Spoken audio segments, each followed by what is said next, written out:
Hello, Blendies. Welcome back to my review, and also welcome to the newcomers.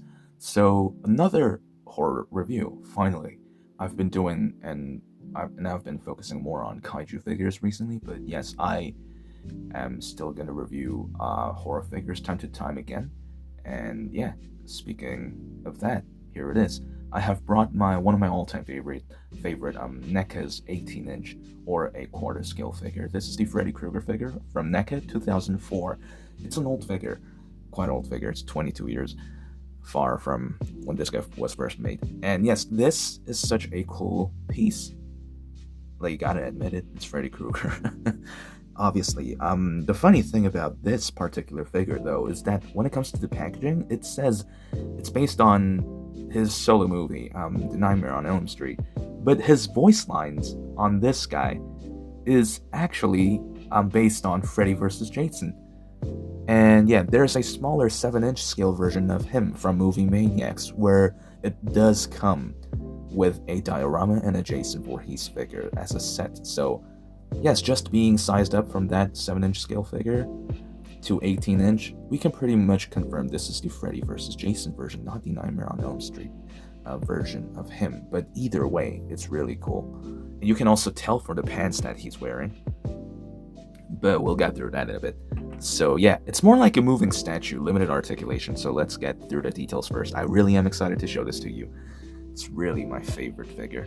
So Robert Englund, you see his face, definitely see his face, especially the nose, like the teeth.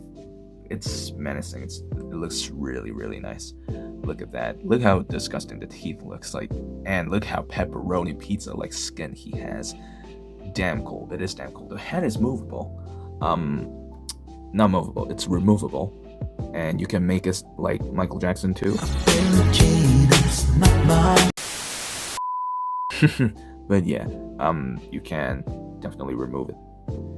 And there's a cool thing about this head, but I'm gonna show you that in a bit. But yeah, here it is, his head. It's definitely awesome. Look at that. I really do love how well this guy's painted. Like, look at the pupil. It's green. Look at that. It's definitely disgusting looking. But that is a good thing for a horror figure, because that means it's greatly detailed and painted and sculpted. So either way, yeah, it is here. And the overall sweater. Look at that. How iconic it is. Look at the red and green stripes all over the sweater. And yeah, like, wow, this, by the way, this figure is really big, so it's a little tough to show you all the details, but yeah, you see how things are ripped here at the tip. It is really cool. And the hand, wow, it's disgusting. It is disgusting. It's like a semi-gripping hand kind of pose. So yeah, this figure is pre-posed figure, so limited articulation. And yeah, there it goes. Well, I actually didn't know this until now. He had exposed flesh here. That is cool. That is cool. This wrist is rotatable, by the way. And yeah, the sweaters. Wow. Is this sweater stuck on his hand? I'm not so sure.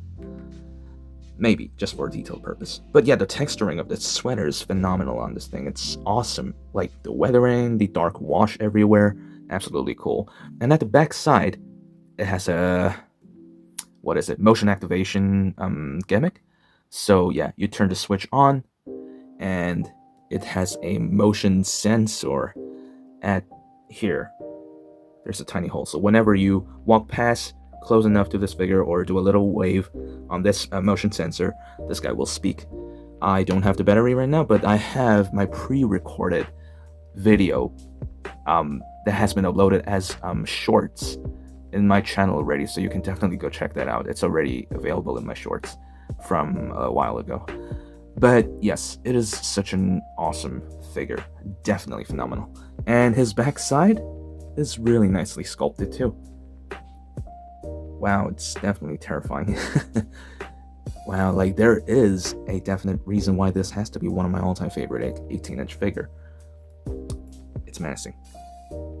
He's, relatively lightly weighted compared to other 18-inch figures. Like, the 18-inch Leatherface from McFarlane that I own has to be the heaviest one out of all of them.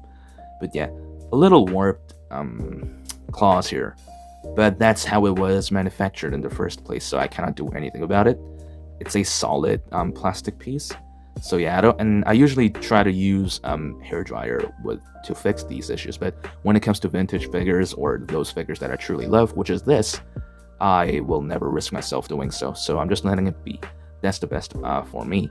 I don't want to ruin it. But anyways, the iconic glove of him, the Gardener's glove, it is awesome. Definitely awesome. Look at that. Look at the fingers under the glove. The palm, really nice. It's really nicely made. And the sweater's obviously ripped for the other arm as well. And yeah, it leads to the torso. There's the motion sensor. It is such a cool piece. I love this so much. Like, this guy's gonna, when I die, this guy's gonna come with me into my graveyard. I don't know, whatever. But yes. His lower sweaters are also ripped at the bottom over here, so that is quite cool. This part on my figure, I don't know, it kind of floats midair a bit. Maybe I need to stick it all the way. I'm not so sure. I think it's supposed to. Whatever it is. I'll search it up and try to see it again. But either way, it's a cool, like a battle damage kind of thing. The pants are in like a brownish color with black wash everywhere. Really nice. The wrinkles are really nice. And as a person who loves cult classic figure, this has to be it. Gigantic, just scaled up size of the 7-inch version. Whatever came out first. I'm not sure if the 7-inch version of this guy is the shrinked version of this. So I'm not sure either way. Whatever came out first, then, if you know what I mean, vice versa. I don't even know what the hell I'm saying. Just ignore my words, whatever I said. But yeah, the Garner shoe is really nicely done too. Everything's sculpted. That's not a legit string or yarn. The shoelace, yeah, shoelace. It's not an actual thing. And something rattles inside for my figure. I don't know what it is, because you look at the figure from outside, nothing's broken, but something definitely is from inside, but I cannot tell what it is, which sucks. But the motion sensor works, the sound feature works, so it's perfectly fine, actually. I really am a little bothered with the thingy, whatever's rattling inside, but yeah, I think it's fine, generally. And now I'm gonna tell you something cool about the hat. So the hat is really nicely done. The weathering, look at that, the moldy look into it, I really do love it. And little, I don't know what this is supposed to be, little, like a damage to the head? Let me know if you know what it is. The cool thing is that there's these little tiny peg like sculpting or mold at the side of the hat, which makes it much easier for the head to stay fixed on his head, even without giving it a pressure to squeeze it into the hat. So every time you move this guy around, the head will not easily fall apart. It will stay on there most of the time, which is a really nice thing, actually. Really nicely done. That's such a smart move that NECA has done with this guy back in 2004. So yeah. What have we not talked about?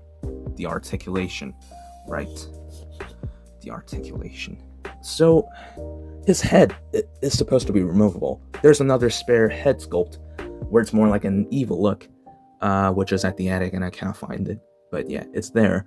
And it's supposed to be interchangeable with some details at the bottom of the headpiece, which comes with inner flesh and a bone as a peg, so that you can stick it into the body, which is an absolute cool detail. But thing is, I only prioritize the iconic Robert Englund's head, so I just super glued it.